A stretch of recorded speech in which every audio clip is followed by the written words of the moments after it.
Right.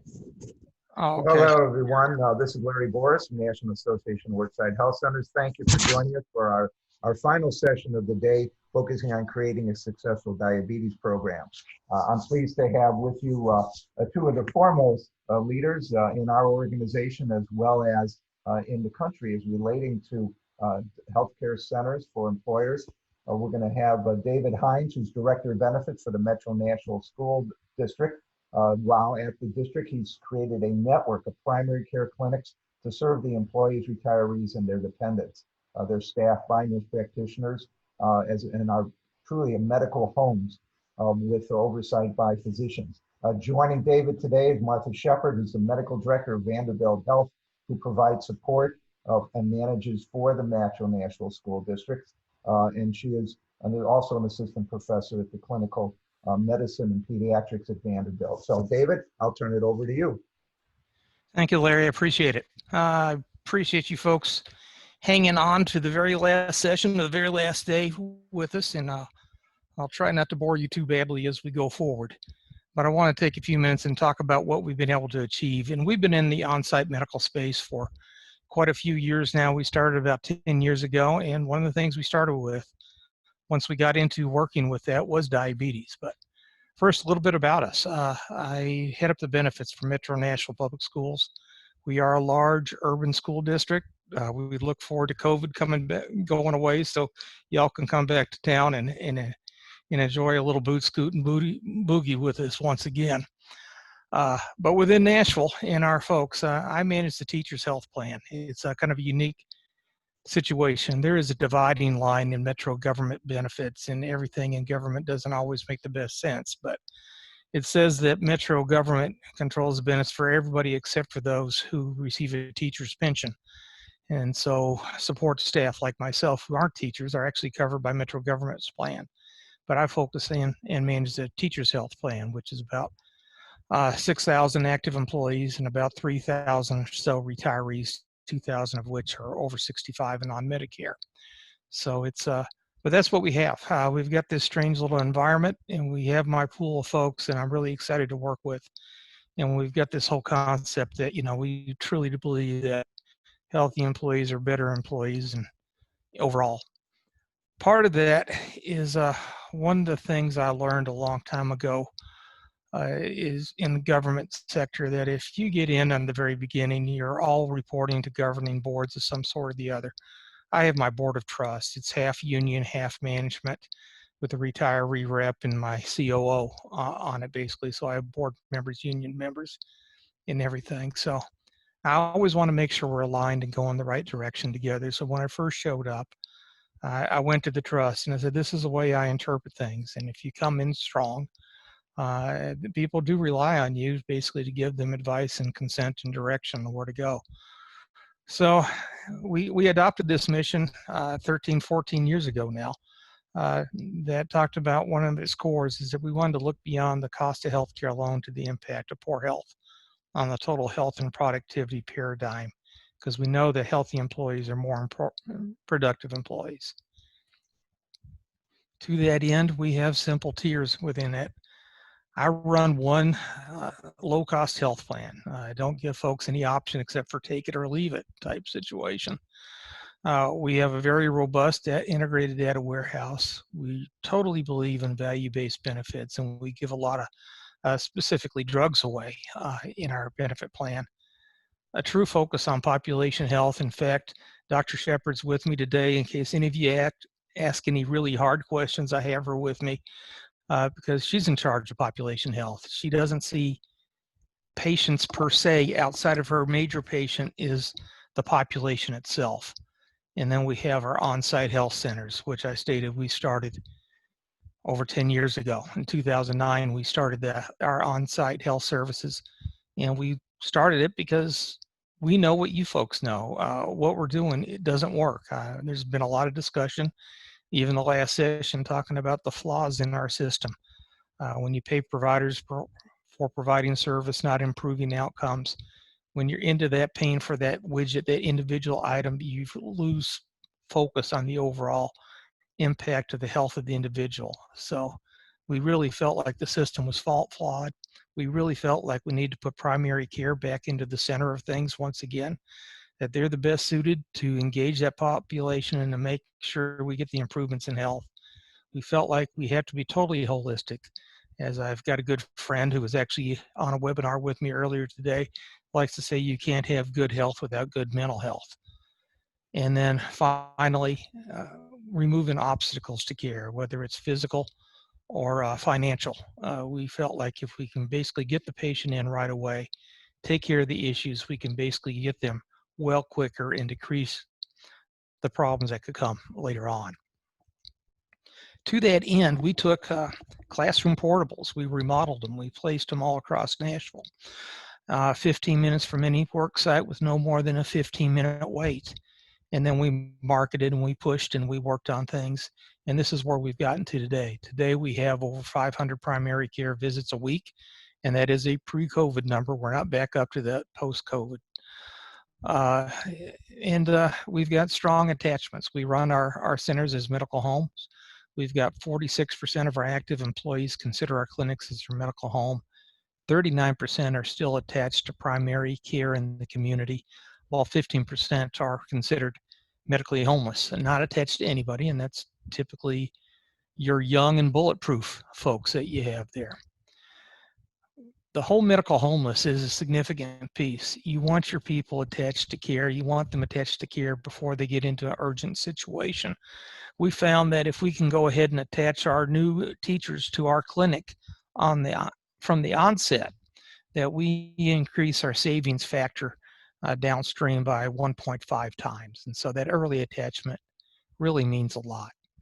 And so we attach a lot, and then we still have others that basically just will use us for this or that, but still attached, like I said, to the primary care, or not totally attached at all. So we have 56% of our folks use those services in 2009. What we did worked, and it worked very well. In fact, we had the RAND Corporation come in a few years ago and did a study comparing our overall impact on healthcare cost to the cost of similar situated folks who are attached to primary care providers in the community. And what they basically came back with is, yes, we did save money in the overall medical spend. It was came down to a savings of $62 per member per month. And for us, that equates to about $2.5 to $3 million per year that we actually save through our on-site services, that improvement in health, increasing the overall costs, improving the overall cost structure that we had. So we took that savings, we took what we were saving there, because you know, when you beat your trend line, you can increase your reserves. And it got to the point to where we had enough built up in reserves that we could take the next step in our journey, which was to go to a integrated wellness facility. We built our first one, moved out of a classroom portable into a 26,000 square feet facility, and brought into it on-site pharmacy. And we selected Kroger, as you can see by the picture, to be our on-site pharmacy. Not only they're on-site, but we also made them our preferred pharmacy vendor that allows our members to basically get the same discount off of drugs that they would receive at our on-site facility at any retail location across town. We also brought in physical therapy. I mean, it was low-hanging fruit. If you think about the cost and the impact when it comes to time away from work, people have a hard time finishing up their therapy sessions for cost, and for just that, having to go back again and again. PT was just seemed like an easy fit. Through a session at NAWOC, I was challenged on the whole issue of chiropractor and chiropractic working side to side with physical therapists, and I decided to give it a try. And so we brought in chiropractor and put them alongside physical therapists, and they work phenomenally well together. Today we started with one PT, we're up to 3. We started with one chiropractor, we're up to 3. A couple of our chiropractors also do acupuncture, but they are, you know, when it comes to treating pain, treating, you know, mobility issues, to get the folks moving and going, it's phenomenal. They're doing a great job. Another thing that we were able to address was mental health. If you folks are out there, there is such avoid a shortage when it comes to good mental health providers, especially when it comes to those that can do medication management. So we brought in psychiatric nurse practitioners. We have a couple of them going full time now in our facility to take care of those issues. And then we totally embrace wellness. We brought in we set up a wonderful fitness floors. We hired fitness specialists.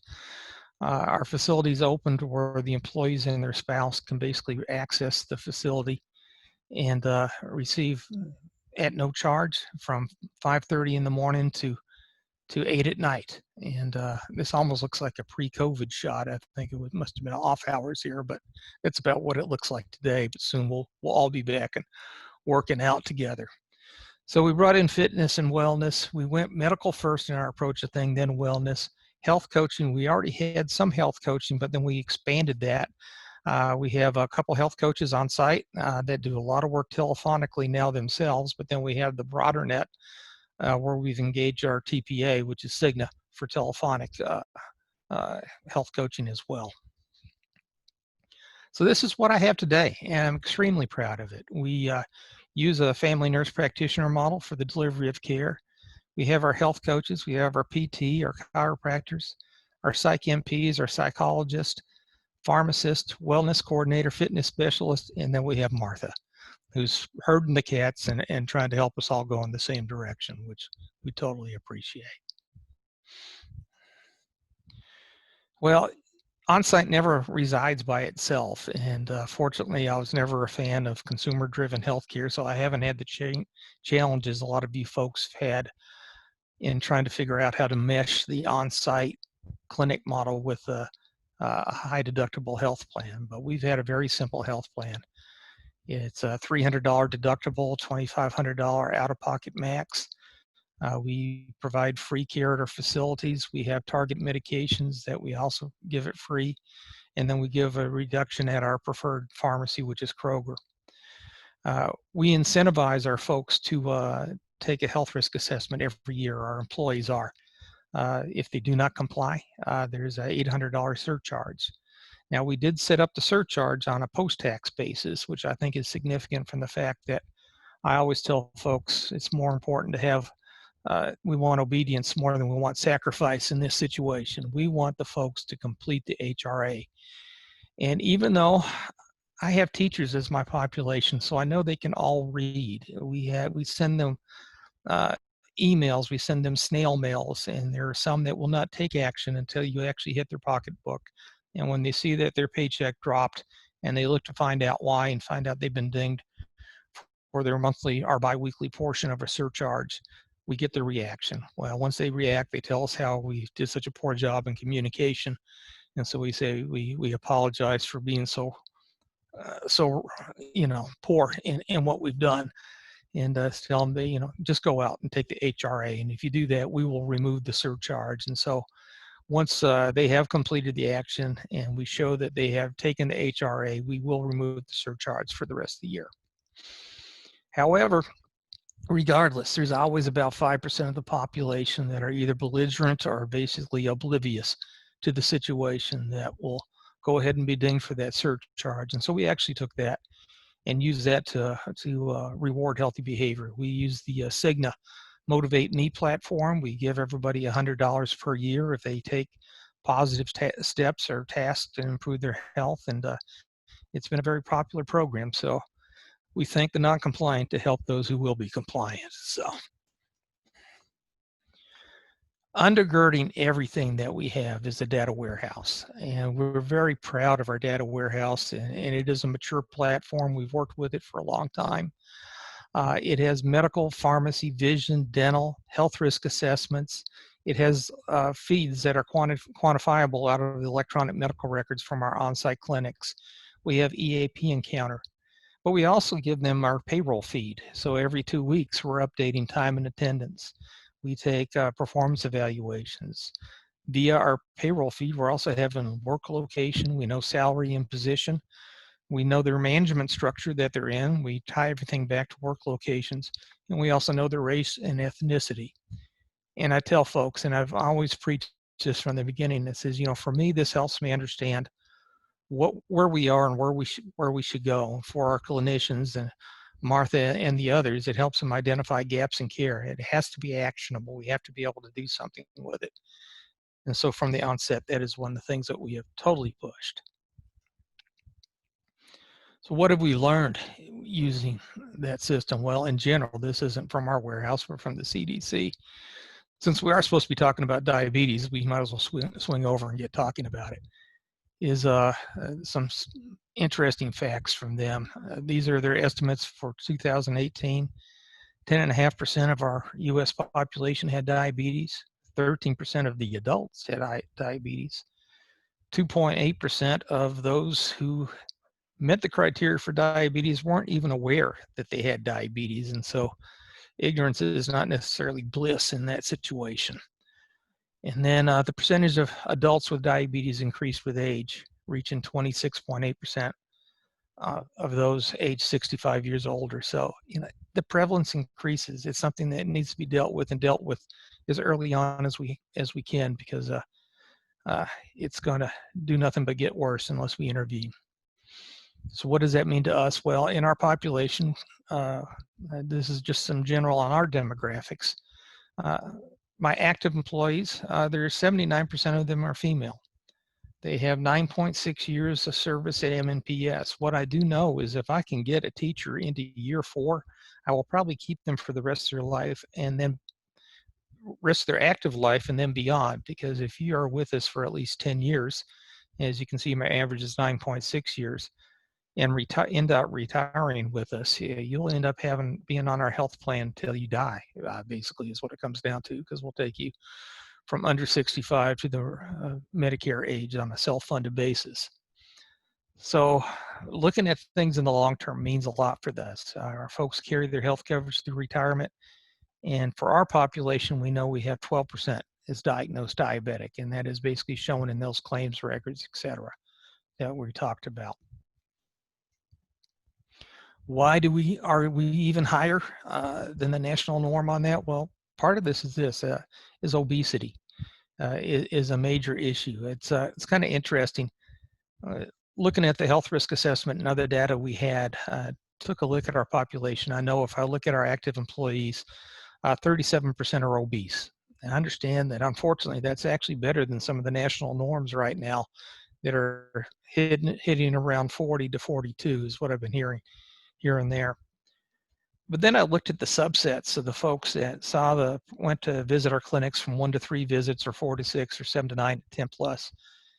And I looked at this stair stepping, 44, 50, 69, 64, and I thought, what the heck? I mean, first thing I thought, the more we see them, the fatter they're getting, but the reality is, obesity and what it impacts and the resources that we have to expend within the healthcare system. And a lot of it ties into this slide right here, is the comorbidities.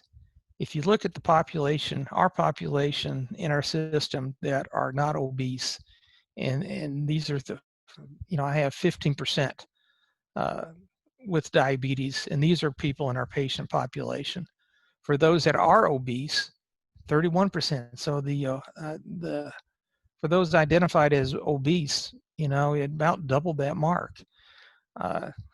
So you see the increase on diabetes, hyperlipidemia, and hypertension, all the chronic states that are driving, our health down and our cost up are profoundly impacted. So to deal with diabetes, this is what we are doing. One is, I told you we believe in value-based benefits. If you're on our benefit plan, we'll give you all your diabetic drugs and supplies at no charge. We'll also give you free care at our on-site clinics. We went beyond that. We started about 10 years ago embracing diabetes as disease management within our on-site clinics. The reason being, we knew that this was low-hanging fruit where you can basically impact lives quickly and get a good ROI. So if you're not doing it now, and I know that one of our providers was talking about this yesterday, but look at your chronic disease state, see what you can do to actually step in and assist folks with dealing with these conditions, diabetes being the first one we took on and started seeing some good results from. Another thing that we're trying to do, and we'll get into it, is leverage the vendors and technology to increase impact look at diabetes prevention, and then always, always look at the data, look for the care gaps, and try to close those gaps. And the reason why we are doing this and why we keep pushing down this road is this issue right here. We started with on-site clinics. We've now moved to integrated wellness facility. What's next for us? Because I think there's always a next. And I think I've got this network of clinics that are easily accessible, people can get to. Can I take it now and expand the reach into different specialty cares that can be there, whether it's telehealth or just the fact the convenience of our areas. And so I really like this ECHO model and moving knowledge, not patients, and this hub and spoke to create this learning loop as we improve our knowledge of these situations and improve our reach through our folks through working with specialists upstream. So basically for the patient, it is that right care, the right place at the right time. For the providers, my provider staff, they do learn more, treat more patients, and they build this larger community of practice and reducing disparities. Like I said, I'm in Nashville, we're in an urban setting. I do not have people there living in remote areas without access to healthcare. But when you talk about trying to go down into a hospital system or someplace else to meet with the specialist, not just with the delays of getting the appointment, but also just the inconvenience of it, people don't go because of the hassle quite often. So there is, a real issue with removing some boundaries, even in an urban situation. So we want to increase the access, improve that quality, and in result, again, take care of cost. One of the things that we've implemented here recently, we looked at diabetes prevention programs, because I'll talk a little bit more in a minute about what we're doing for the diabetic patients themselves. But there's this other population that we can't be oblivious to, that we need to deal with. They say that 1 in 3 American adults have pre-diabetes, and without any type of intervention, 30% will develop type 2. Every health plan, I believe nowadays, or most of them, should have a diabetes prevention program that's being basically covered. It's a CDC program. It can be digitally or it can be in face-to-face, that will help folks basically change their lifestyle in order to decrease their chances of receiving diabetes. So they're covered, but in our plan, it was covered, but we didn't have a provider that was giving that service. I know some areas, the YMCA have delivered some, and other different local providers, but what we opted for initially is Cigna brought us Omada as a digital platform that can help with diabetes prevention. In looking at our population, they identified over 13,000 folks that could possibly be eligible for it. Of that group, we did an outreach. We started this last fall. Almost 750 have applied so far. We have 653 at the point that this report was taken was accepted. And so we saw a great uptick and great satisfaction from folks, and it is giving us results. In fact, if you look at the folks that have completed the first 15 sessions or 15 sessions, the average weight loss was around 6 pounds. For those that have gone beyond, they're now up to 10 pounds. And so we truly see some impacts in weight loss, and we'll see also those impacts in healthier lives as a result of it. We're so happy with that. We've taken this DPP, the Omada platform, and we're now in the process of extending that to our hypertensives and our type 2 diabetics. And so here's another tool in the toolbox going out there to work with folks, because I've shifted away here lately of thinking that there's one answer for anything. There's multiple answers for stuff. What appeals to me might not appeal to you, and vice versa. So the more arrows we have in our quiver, the better. And so we think this is a very strong one. Looking forward to good results there. Another issue that we're doing, and this gets back into that ECHO model, is we are associated with Vanderbilt now, and the fact that Vanderbilt University Medical Center here in Nashville, they manage our clinics and they staff our clinics. And so we have a very close cooperative relationship with them. Well, the Eskin Center, the Vanderbilt Eskin Center for Diabetes, is a well-known, well-renowned center for excellence for diabetes care. And went to them. I said, you know, we would love to be a centers of excellence with you guys, branded by you even eventually for the delivery of diabetes care. They were excited. I mean, ask questions of your providers and those that are out there that you want to partner with. The provider community definitely wants to partner with us as well. Everybody wants to improve quality, those that are really truly caring about the patient and the outcomes. So we started working with them. Right now, we have set up clinic-to-clinic telehealth visits with the endocrinologist.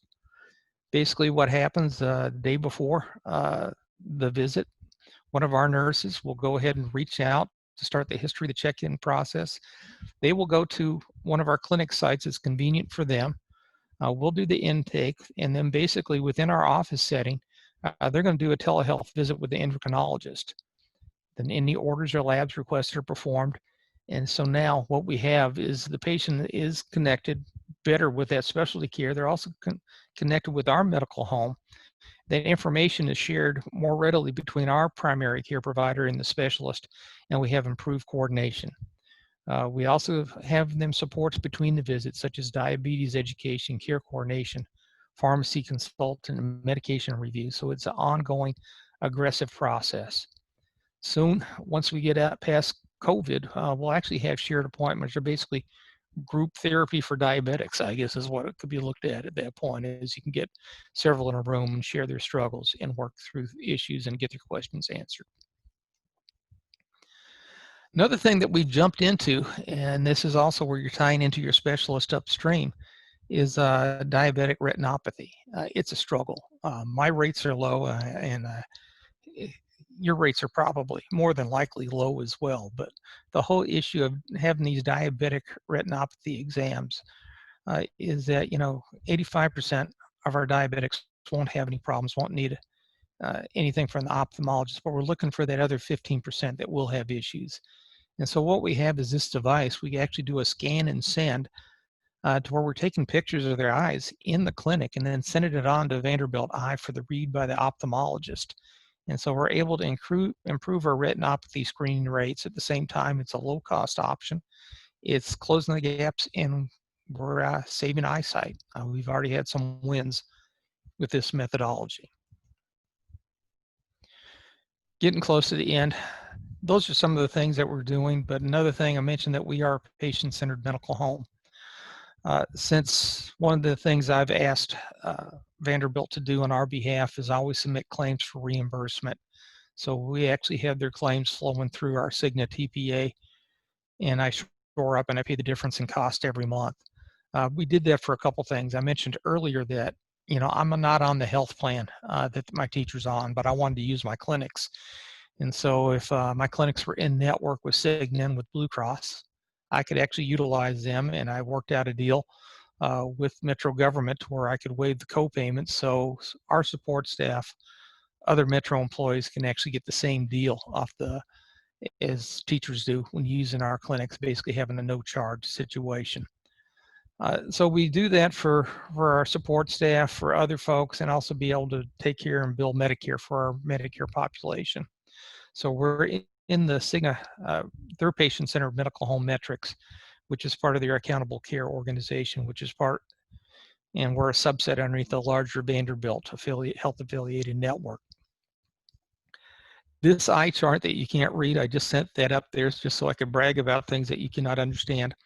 This is actually our quality metrics, and I'll zoom in on a few things on diabetes, but what I'm just trying to tell you at this point is the green shows that we're either above the market, whether it's the regional market or the national market, when it comes to our quality metrics, to a point where we are basically setting a lot of different standards. And I'm very proud of Martha, my medical director, Lori, and all the staff for what they're achieving there.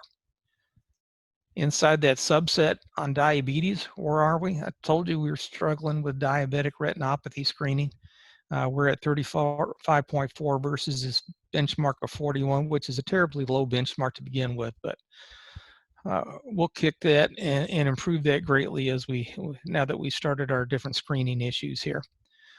Patients with the annual screening for nephropathy, this is where I should have Martha reading the slides, 90 versus 85. success when it comes to folks with controlling their diabetic control, 94 versus 86. Another measures patients with A1C of under 8, 79 versus 74%. And then compliant with statins, as Larry mentioned statins a minute ago, 88.2 versus a benchmark at 85.6. So we have some work, but we'll keep on working on it and moving ahead. So that's what we've done. What have we learned along the way? Is one, don't discount cost of care. I'm talking about my teaching population in my plan, and yet cost of buying insulin, cost of other diabetic medications, and receiving care was a real barrier for some of those. And it doesn't need to be. This is one of these things I very much believe we're better off just giving it away than charging for it, because the end result of not receiving your insulin is much worse than the costs that we incur by waiving a copayment. Improving diabetic care improves overall healthcare costs. I mentioned that we started with diabetes earlier on. One of our first studies on our diabetic health plan, and we had a specific DM program that we were working on, showed that we had a 26% lower cost for folks that were enrolled in our diabetes health program versus those diabetics that did not enroll. And the other thing, it takes a team. There's not, the more touch points, the better. Primary care pharmacists, care coordinators, educators, nutritionists, health coaches, specialists, bringing them all together works, and works well. Ease of access is also key. Like I say, people will create barriers in the mind, whether there's a physical barrier or not, so let's remove all reasons for them. And that we think that our patients won't embrace technology. They will. With that, I will close this and open for any questions. Great. Thank you very much, David and Martha. There was a question. Can your teachers visit the clinic during work time, or only when they leave? Well, that creates an issue, since we always need to have teachers in the classroom in front of students. Now, in our virtual world, they have a little bit more opportunity to come and go, I would assume, but the issues with teachers is no. They have to, basically, they jam us up early in the morning, late afternoon. And it's one of the things that slowed us up on getting improvements in attendance as a result of our clinics, because you can't leave a classroom unattended. So unfortunately, no. Okay. Well, thank you very much. We have gone beyond our time. Martha, any final comments you'd like to make? Well, I answered a lot of questions in the Q&A and in the chat, so hopefully we covered, the things that people wanted to discuss in more detail. I think I would just say it's very refreshing to work with a benefits director who sees the value in programs for patients that are outside of the clinic-to-clinic visit, all those touch points with clinical pharmacists and care coordination and technology, apps that they can use to help them manage their diabetes. David really embraces technology and really pushed us to institute the RetinaView, which has been a big boost to our diabetic screening rates for retinopathy. So I know we're out of time, but happy to answer any questions by email or anything like that later. Great. And the only thing I would add is when I first met David, again, almost 10 years ago, I had also developed, in my previous role in the Midwest Business Group on Health, a diabetes management program where the employers waived the co-pays for drugs and supplies if those diabetics would physically see a pharmacist coach a minimum of 4 times a year for medication management, coaching, nutrition support, etc. And the employers who participated in that found that their diabetics often had less hospitalizations than their general population, were more productive and more comfortable with their own condition, because they're not just on diabetes drugs, they're on obesity and cardiac and other kinds of issues. If they know what they're doing, they won't lose their vision, they won't lose their limbs, they won't have the cardiac problems, they won't go on dialysis. So it's really important to get to those people and get them into your center. If you're not targeting them for participating in the Worksite Center and its programs, you're missing the boat. It's a really great opportunity. So thank you, David and Martha, again for participating. Thank you all. Oh, let's see, we do have, well, it looks like one other question. Oh, just thank you for serving in the Navy. Thank And you. that as well. And with that close, everyone have a great and safe weekend. Please, we will be sending evaluation forms out. We'd appreciate it if you'd fill them out and let us know how this first virtual forum went. I do want to finally thank QuadMed and Marathon Health, Northwind, Craig DeVault, the Pennant Group, Novo Nordisk, Workwell, and Genentech for sponsoring the programs. Everyone be safe, and hope you could participate in our next program and be part of NAWHC. Thank you again. Be safe. Bye-bye.